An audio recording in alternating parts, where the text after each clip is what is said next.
Hey everyone, welcome back to our channel. Today, we're diving into a super handy feature in Google Docs, how to use Superscript.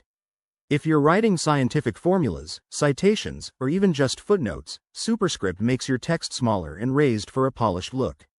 This is especially useful in 2025's updated Google Docs interface, which keeps things intuitive and user-friendly.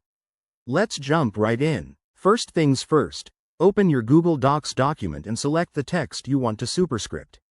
For example, if you're typing H2O, highlight the 2. Now, there are a few easy ways to apply superscript. The most straightforward method is through the menu bar.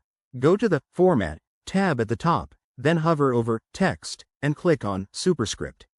Your selected text will instantly transform. If you're all about efficiency, keyboard shortcuts are your best friend.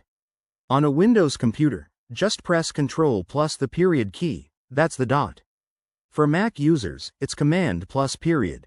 Give it a try, select your text and hit those keys for instant results. It's that simple and saves you tons of time. What if you're on the go and using the mobile app? No worries. Open Google Docs on your phone or tablet, select your text, tap the formatting icon, it looks like a capital A, with lines, and look for the superscript option in the menu. Depending on your device, it might be under More or directly available. Test it out. A quick tip.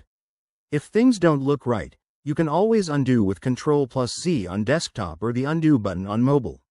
Remember, Superscript is great for math equations or references, but use it sparingly to keep your document readable. There you have it. Superscript mastered in Google Docs for 2025.